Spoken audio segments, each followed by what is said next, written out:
Ngayon mga nagsasabi na after na magtapos yung turno mga kababayan ni Maudigs, napabayaan na niyan yung war on drugs. Saka yung mga minions mga kababayan ni Maudigs, gustong i-recommenda si Maudigs mga kababayan na gawing drug czar.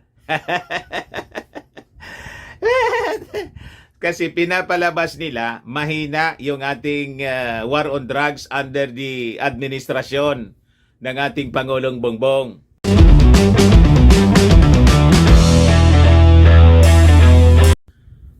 Sabi mga kababayan dito sa balita, 3.6 billion pesos worth ng shabu na kumpiska mga kababayan ng ating mga authorities na nasamsampo ng ating mga authorities sa Pampanga. Ang sabi, ito na mga kababayan yung pinakang malaki, the biggest so far mga kababayan na nasamsam ng mga authorities sa ilalim ng ating sakalam na Pangulong BBM. BBM. Sabi ko sa inyo, walang angas mga kababayan yung ating Pangulo, walang yabang sa katawan. Pero makikita ninyo ang seryosong kampanya ng kanyang administrasyon laban sa droga. Tahimik lang siya mga kababayan. Yan po, napakarami, 3.6 billion worth ng shabu. Kita ninyo, ang tambak mga kababayan, parang tambak ng mga sinakong bigas. Ganyan karami, mga kababayan. But before ko ibigay sa inyo yung buong kwento, click subscribe muna dito sa ating YouTube channel and hit the notification bell po para lagi kayong updated sa mga kaganapan dito sa ating bansa. Huwag na rin po ninyo na-skip yung ating mga commercial ads para sa tuloy-tuloy na pagbangon ng bagong Pilipinas. At like and share na rin po ninyo para marami yung makapanood ng ating video. Yan po, mga kababayan. Ang napakalaking nasamsam na droga. Sabi dyan sa balita, agents guard 530 kilos of shabu concealed in Chinese tea packs which were seized in a raid on a warehouse in Mexico's Pampanga. Kahapon lang po, mga kababayan, no? Ganyan karami. Kaya yung war on drugs po ng ating Pangulong Bongbong Marcos mga kababayan ay napaka-epektibo. Pero tahimik lang po siya. So sabi rito, this is the biggest cuts anya so far under the Marcos administration, sabi po ni DOJ Secretary Crispin Remulla.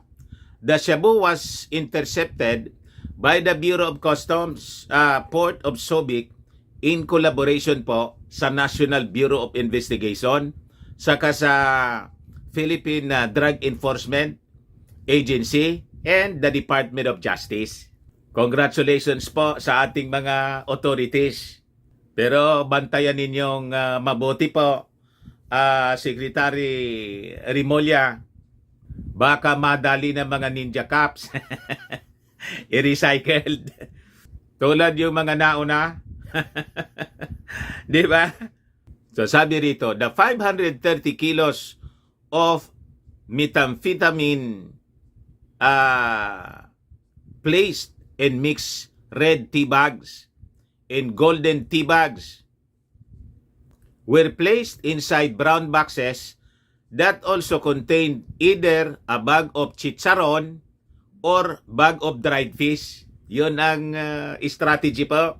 Nakalo po sa tea bags ng chicharon ay dried fish. Yung mga tea bags pala.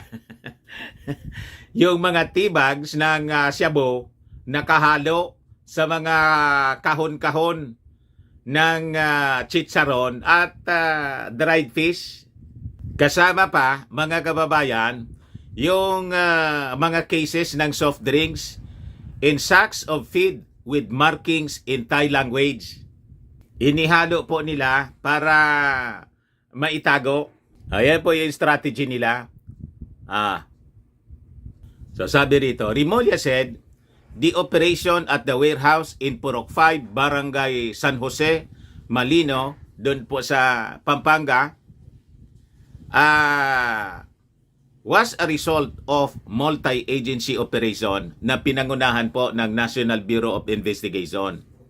We expect Anya to be carrying out more operations of this nature in ports because most of these drugs are brought here via the customs, via containers, or via shipments being brought into our ports. Paliwanag mga kababayan ni Rimulya. Suspetsahan niya namin na 85% nitong mga droga, mga kababayan, pinapadaan sa mga puerto, sa mga ports, mga kababayan.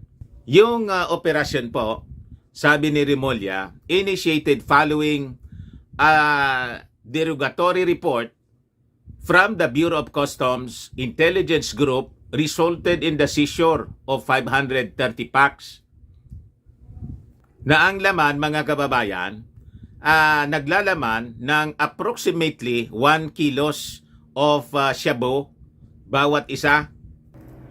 Ito raw mga kababayan na illegal drugs ay nakatago within a container originally declared to contain 881 bags ng mga animal feeds galing po sa Thailand.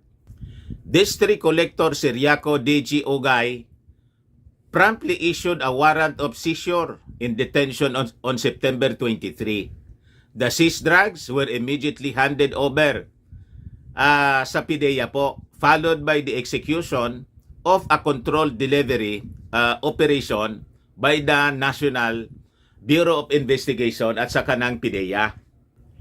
In this significant operation anya, law enforcement agencies successfully apprehended 3.6 billion worth ng shabu, delivering a major blow to drug trafficking dito sa ating bansa. The collaborative efforts anya of our dedicated teams, commencing with the BOC and CAID, TF, at saka notably the NBI sa PIDEA, underscore our commitment to combating the illegal drug trade and safeguarding our communities. Payag mga kababayan ni Ogay.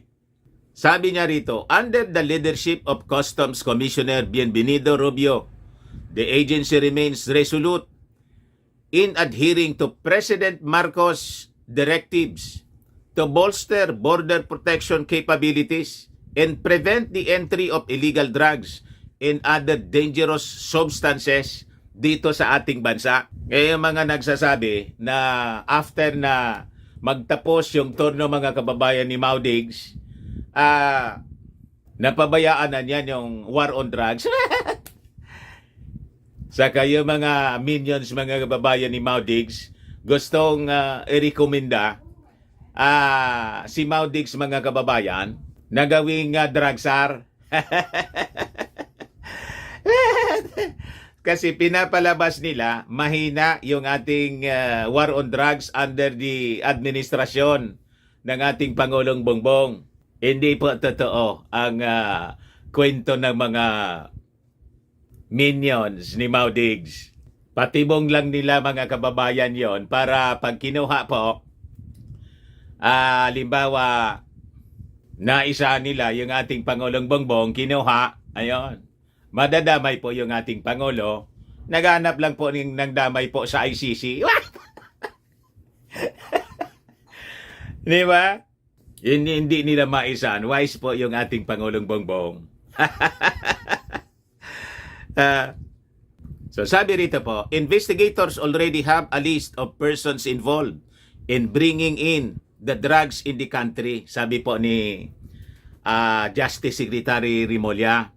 Adding that foreigners are definitely involved anya, as the shipment came from Thailand and the packaging has Thai language. It's an international syndicate anya we're talking about. It's very sophisticated and has become a world menace. While Rimulya said it is too soon anya to say if government personnel are involved, he believes that there is already an infiltration of a syndicate sa ating gobyerno? Malamang po, matagal na to. Kaya nga po yung mga previous cases ng pagkasamsam ng droga po, ayun, ni-recycle po, involving Ninja Cups. So sabi rito sa balita, according to the NBI, the shipment arrived at Subic Port on September 18 from Thailand on board the vessel Sitsishiko. The NBI is already coordinating with the DOJ's National Prosecution Service in preparation for a case for violation of Republic Act 9165 or the Comprehensive Dangerous Drugs Act.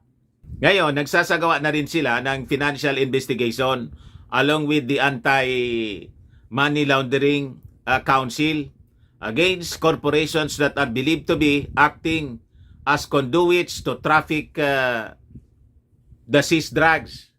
Ayan po, mga kababayan. Kaya makikita ninyo ngayon, talagang seryoso yung ating Pangulong Bongbong Marcos. Labanan yung lahat ng uri ng sindikato. At siyempre yung mga sangkot, pati yung mga taga-gobyerno. Una yung sa smuggling na mga agri-products, ngayon po, dito naman po sa illegal drugs. Saka siyempre tuloy-tuloy yung cleansing sa ating mga kapulisan. In fact, yun po yung mahigpit na tawag dito, utos ng ating Pangulong Bongbong Marcos. Ayan po yung sabi ng ating Pangulo. Marcos tells police generals, lead by example on ethics, respect for human rights. Pati sa respeto ng human rights. Kaya under the Marcos administration, war on drugs po, walang AGK. Di ba? Yan po ang sabi ng ating Pangulo. There's no room for corruption and human rights abuses in government. President Marcos Jr. reminded the newly promoted police officials about his zero tolerance policy for corruption and rights abuse within the Philippine National Police and other government agencies. Yan po yung ating Pangulo, mga kababayan. Nire-respeto po yung karapatang pantao ng ating mga mamamayan. So sabi niya, we have said it before and it remains true. We do not tolerate corruption on human rights abuses in the PNP. Marcos said in an Instagram post, our new officers aim to earn and maintain your trust in order to be effective in their enforcement of the law.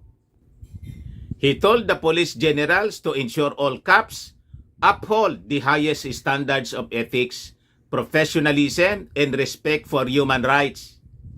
Ayan po, I also expect that you will lead by example so that every officer and member under your command will adhere to the same principles. You must likewise nurture a band of mutual respect and support where the people have faith and confidence in their police force. Yan po ang sabi ng ating Pangulong Bongbong. Talagang BBM lang po ang sakalam, mga kababayan. Ayos, yan man lang po. Baka lang gusto ninyo po itong itry. Firmax Framing and Lifting Cream, pinapahid po sa mga pulses and affected area. Mainam po sa paninigas ng mga kaso-kasuan. Ito naman po, Automax Radiant Serum. Sa mukha naman yung application. Anti-aging po siya. You will look 10 years younger than your age. Sa mga cancer patients naman po, baka lang gusto ninyo itong itry. Ning siya Red Mix Fruit Drink. Hindi man po siya gamot, food supplement siya. Kaya lang, gawa siya mga kababayan sa goji berry. Yung goji berry may anti-cancer properties. Ayos? O ngayon, yung mga inquiries po ninyo, dumiretso na lang kayo sa aming messenger sa Facebook para masagot namin agad. Ako po si Dante Maravillas. Bye-bye po. God bless.